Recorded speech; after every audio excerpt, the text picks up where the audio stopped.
This is going to be a hard one. Thank you. Yeah, I said no hard ones. No. It's not going to be hard. I just want to bring us back to the practical implementation, Francie.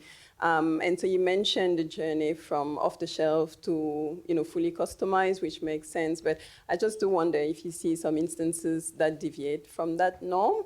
Perhaps someone starting their journey with a fully customized approach or some practices. And, what do those practices look like? And, what's driving that deviation from the norm?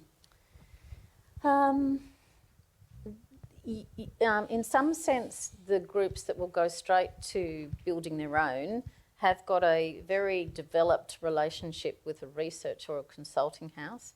They have always implemented potentially those portfolios in a manual sense with the pigeons. So they want to get uniformity and equality over their client base and the way that they implement the portfolios, so there's no implementation leakage for those clients. Client 1 is the same equivalent to client 500. It is uniformly across the board. It is actually traded at the same time, and as I said, there's equality in what's being offered across the client base. They also determinedly see the risk that they are facing into that, trying to do that themselves.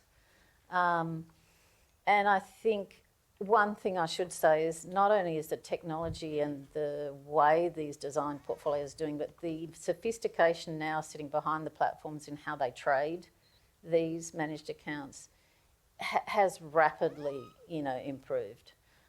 So if I when I'm looking at a platform, if they don't tell me that they've got a specialised managed account implementation team that faces into a very good broker that will either do, at an algorithm or, direct market or pull out the ETF trade so that you're again not hitting the market at the same time, this is when scale works against you.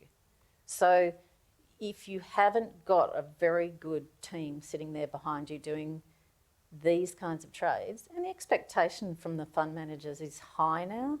It's not just, here's a portfolio, good luck. It's, clearly their IP and their brand and their philosophy that they want to see implemented and traded well on behalf of the clients that are going to follow those portfolios. So it tends to be that they've been doing it anyway and they understand the inherent risks in their business of them doing it themselves. So they're passing their risk to me. That's a thrill.